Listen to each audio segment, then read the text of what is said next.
Assalamualaikum warahmatullahi wabarakatuh.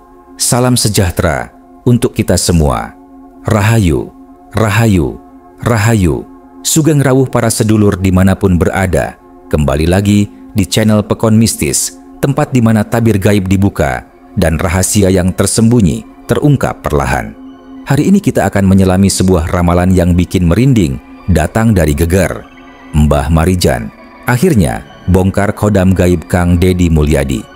Siapakah dia? Dan kenapa aura sang leluhur begitu kuat di sekeliling Kang Deddy? Mari kita buka tirai misteri ini. Dengan niat yang lurus, hati yang bersih, dan izin dari para leluhur serta penjaga alam. Rahayu Sagung Dumadi, mugi tansah, pinaringan pitedah, lan pangayomaning Gusti. Kepada semua yang menonton tayangan ini, semoga diberi keselamatan lahir dan batin, dijauhkan dari mara bahaya dunia maupun gaib, serta senantiasa berada dalam lindungan para leluhur dan penjaga alam semesta. Rahayu, rahayu, rahayu. Wilujeng Sumping, Wilujeng Rawuh. Mari kita tapaki cerita ini dengan penuh kewaspadaan dan rasa hormat kepada dimensi yang tak kasat mata. Solawat dan salam mari kita ucapkan atau bisa tuliskan di kolom komentar. Allahumma sholli ala Sayyidina Muhammad wa ala ali Sayyidina Muhammad. Mari kita masuk ke ceritanya. Gunung Merapi tampak tenang pagi itu. Namun, di balik ketenangannya, ada kejadian yang mengguncang alam gaib. Sosok yang selama ini dikenal sebagai juru kunci Merapi, Mbah Marijan, muncul dalam sebuah penglihatan gaib yang dialami oleh seorang spiritualis tua dari Cirebon. Dalam tirakat yang dilakukan selama 7 malam berturut-turut, sang spiritualis tiba-tiba melihat sosok Mbah Marijan berdiri di depan gapura candi tua, mengenakan sorban putih dan wajahnya bersinar tenang. "Mbah Marijan?" bisik sang spiritualis. Namun, Mbah Marijan tidak berbicara, hanya mengangkat tangannya dan menunjuk ke arah barat, ke arah Purwakarta. Malam itu juga, sang spiritualis mendapatkan petunjuk gaib yang sangat mengejutkan bahwa Kang Deddy Mulyadi, sosok tokoh yang dikenal dengan gaya khas Sunda dan aura kebijaksanaannya, menyimpan sebuah kekuatan besar yang belum pernah diungkap ke publik. Sebuah kodam leluhur yang tertidur selama ratusan tahun, kini telah bangkit kembali karena energi Kang Deddy telah mencapai puncaknya. Beberapa hari kemudian, dalam sebuah ritual malam Jumat Kliwon di lereng Merapi, arwah Mbah Marijan kembali hadir dan berbicara melalui medium. Kodam itu bukan sembarang kodam. Ia penjaga tanah Sunda. Dulu, dia adalah panglima gaib zaman Prabu Siliwangi. Kini, dia memilih bersemayam dalam diri Deddy Mulyadi karena titah leluhur sudah waktunya ditegakkan kembali. Aura di tempat itu mendadak berubah dingin. Seorang peserta ritual bahkan kesurupan dan berteriak keras sambil menyebut nama-nama keramat seperti Eyang Jayakarta, Ki Tapa Angin, hingga Nyai Suralaya. Konon, kodam itu bernama Ki Jagatwisesa, penjaga Tatar Sunda dari ancaman kekuatan jahat dan hanya akan bangkit jika pemimpin yang layak telah muncul. Kehadiran Kang Deddy Mulyadi rupanya memicu kebangkitan energi gaib yang selama ini tertidur. Namun, ada satu syarat yang belum terpenuhi. Mbah Marijan dalam penglihatan terakhirnya memberi peringatan, jika Kang Deddy melupakan akar leluhurnya dan terjebak dalam ambisi duniawi, maka kodam itu akan berbalik arah dan murka. Kini, banyak yang bertanya-tanya, apakah Kang Deddy Mulyadi benar-benar telah siap memikul warisan gaib yang begitu besar? Dan apa sebenarnya misi yang dibawa oleh Ki Jagatwisesa melalui tubuh manusia biasa? Geger pun tak terhindarkan. Dari lereng Merapi hingga desa-desa di Jawa Barat, orang-orang mulai menggelar tirakat dan mencari petunjuk, mencoba memahami makna dari kemunculan kodam gaib ini. Dan misteri ini baru saja dimulai. Dengan kehadiran penglihatan dari Mbah Marijan dan petunjuk tentang Ki Jagatwisesa, suasana batin masyarakat spiritual pun mulai bergolak. Tidak sedikit tokoh supranatural dari berbagai penjuru tanah Jawa yang mencoba menelusup secara gaib untuk memastikan kebenaran berita ini. Salah satunya adalah Ki Brotowiryo, seorang petapa tua dari lereng Gunung Ciremai yang dikenal mampu melakukan ngelmu nyawang, semacam kemampuan untuk melihat dimensi gaib dari jarak jauh. Dalam meditasinya yang sunyi, ia berhasil menembus lapisan dimensi tempat Khodam itu bersemayam. Dan di sana, ia melihat bayangan Kang Deddy Mulyadi duduk bersila dikelilingi cahaya keemasan. Di belakangnya berdiri sosok tinggi besar, mengenakan jubah hitam bertabur bintang, bermata merah membara. Itulah Ki Jagatwisesa. Namun, yang mengejutkan, sang Khodam ternyata belum sepenuhnya bersatu dengan Kang Deddy. Ada ritual penyatuan yang harus dilakukan, dan tak bisa sembarangan orang memimpinnya. Ki Broto melihat sebuah pusaka berbentuk trisula cahaya muncul dari tubuh Ki Jagatwisesa, melayang-layang di atas kepala Kang Deddy. Namun, setiap kali Kang Deddy hendak meraihnya, ada bayangan hitam yang selalu menghalangi. Sosok itu samar, tetapi terasa memiliki energi yang sangat kuat. Banyak yang menduga itu adalah manifestasi dari niat-niat duniawi yang belum dilepaskan oleh Kang Deddy. Selama trisula itu belum digenggam, kekuatan Ki Jagatwisesa hanya akan menjadi bayangan, gumam Ki Broto dalam semedinya. Sementara itu, di Purwakarta, tanda-tanda gaib mulai bermunculan. Warga melaporkan sering mendengar suara gamelan tua yang mengalun di malam Jumat, padahal tidak ada siapa-siapa. Di beberapa sudut hutan kecil, muncul bunga yang mekar hanya pada tengah malam, dan para ahli spiritual menyebutnya sebagai bunga jagat, pertanda bahwa energi gaib besar sedang aktif. Yang paling mengejutkan, seorang anak kecil tiba-tiba kesurupan di depan rumah Kang Deddy dan berkata dalam bahasa Jawa kuno, "Sirawis pinilih, nanging kudu ngiket janji karo tanah leluhur. Aja mung enggolek kalenggahan, nanging goleka kamulyan sejati." Engkau telah dipilih, tetapi harus mengikat janji dengan tanah leluhur. Jangan hanya mencari jabatan, carilah kemuliaan sejati. Kejadian itu membuat para sesepuh desa makin yakin bahwa ada sesuatu yang sedang bergerak di alam tak kasat mata. Kang Deddy sendiri dikabarkan mulai sering melakukan ngelmu tapa bisu. Tidak berbicara selama beberapa hari, hanya bermeditasi dan menyatu dengan alam. Namun, kekuatan gaib tidak hanya datang dari satu sisi. Di daerah selatan Jawa, konon ada sekelompok praktisi ilmu hitam yang merasa terganggu dengan kebangkitan Khodam Ki Jagatwisesa. Mereka takut keseimbangan dunia gaib terganggu dan kekuatan lama mereka hancur. Mereka mulai mengirimkan kabut hitam, mengganggu mimpi-mimpi Kang Deddy, dan bahkan mengirim utusan gaib untuk menyesatkannya dari jalan leluhur. Salah satu penyerangan gaib itu terjadi dini hari. Seekor ular raksasa muncul di halaman rumah Kang Deddy, hanya terlihat oleh orang-orang yang memiliki mata batin. Ular itu bukan makhluk biasa, melainkan siluman jelmaan dari kekuatan jahat yang ingin menghancurkan penyatuan Khodam. Dan kini, dunia gaib mulai bergejolak. Siapakah yang akan menang? Apakah Kang Deddy mampu memegang pusaka leluhur dan bersatu dengan Ki Jagatwisesa?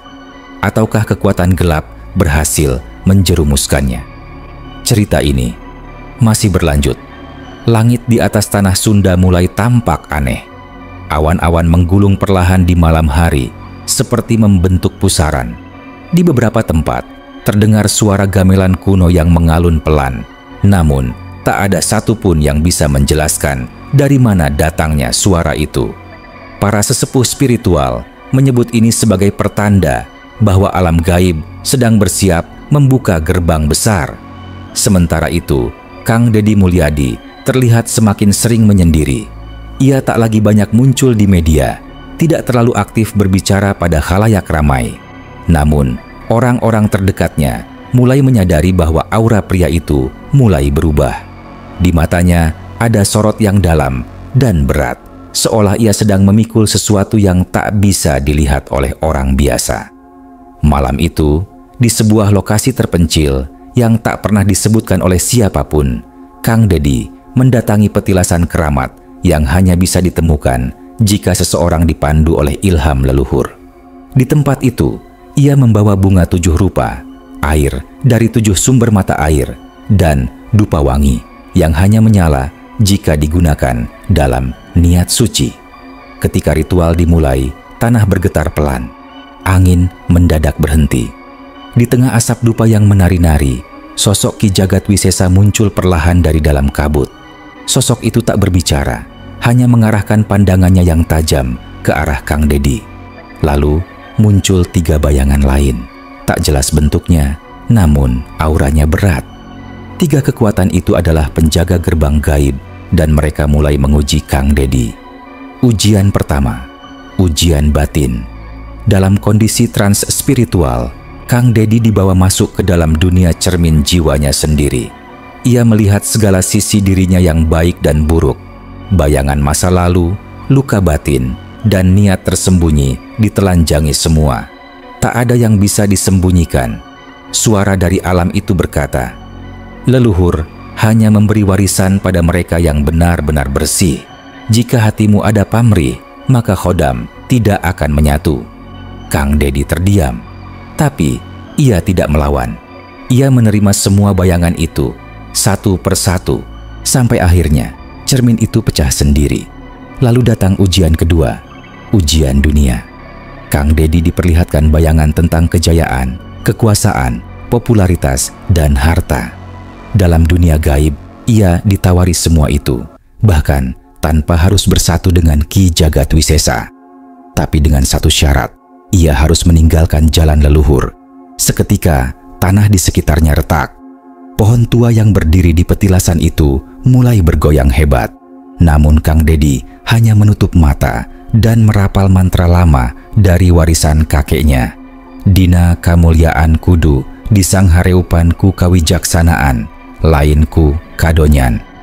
Dalam kemuliaan harus dihadapi dengan kebijaksanaan, bukan dengan keduniaan.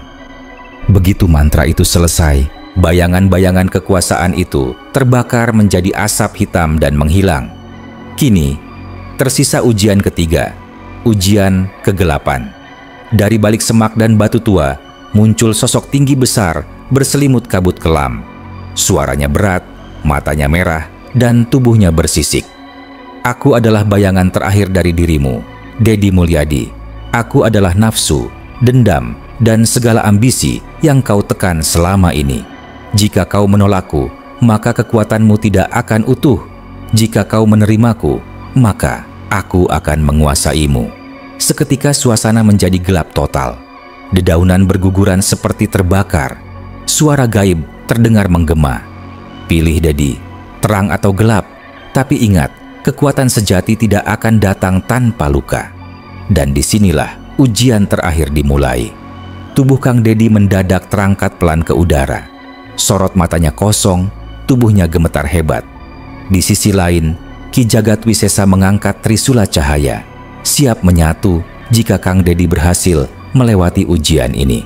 Namun dari arah selatan, kabut hitam mulai merambat cepat. Siluman yang tak ingin penyatuan terjadi mulai masuk ke dalam lingkaran. Pertarungan antara terang dan gelap kini benar-benar dimulai. Dan tak ada lagi jalan kembali. Malam itu menjadi malam paling sakral dalam hidup Kang Dedi Mulyadi. Di antara pusaran kabut dan cahaya yang saling berkejaran di langit, suara alam berubah menjadi bisikan gaib yang hanya bisa didengar oleh mereka yang memiliki mata batin terbuka. Dalam kondisi setengah sadar, Kang Dedi melangkah perlahan menuju sosok kegelapan yang masih berdiri menghadangnya. Tubuhnya gemetar, namun sorot matanya kini berbeda, tenang, mantap, dan penuh penerimaan. Dengan suara yang pelan tapi tegas, ia berkata, "Aku terima engkau, bayanganku sendiri, tapi aku tak akan tunduk padamu.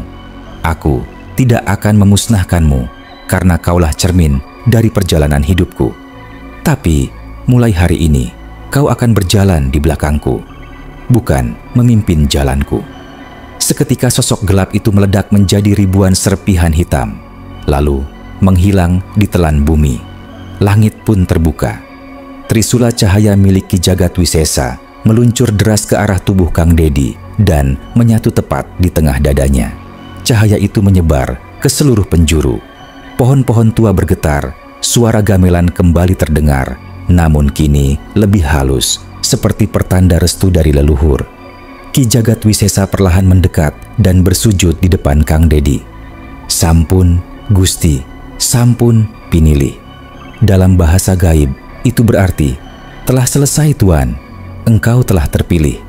Mulai malam itu, aura Kang Dedi berubah drastis. Beberapa paranormal yang memandangnya dari jauh hanya mampu terdiam. Ada kekuatan tua yang bersinar dari dalam dirinya, bukan hanya kekuatan supranatural, tapi juga kearifan yang dalam.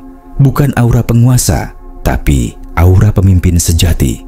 Kabar tentang penyatuan Khodam itu menyebar dari mulut ke mulut, tapi Kang Dedi tidak pernah membanggakan atau menceritakan apapun. Ia kembali menjalankan hidupnya seperti biasa, menyapa rakyat kecil, berbicara dengan leluhur pohon, dan mendengarkan suara angin. Namun mereka yang peka tahu bahwa sekarang ada sosok gaib besar yang selalu mengiringi langkahnya. Dan ketika langit kembali sunyi, ketika gamelan mistis berhenti berdentang, hanya satu pesan yang tertinggal di angin. Jika tanah ini kembali dalam bahaya, maka pemilik Trisula akan bangkit untuk menjaga Tatar Sunda dan seluruh negeri. Kisah ini telah berakhir, namun warisan leluhur baru saja dimulai. Terima kasih telah menonton video ini sampai akhir.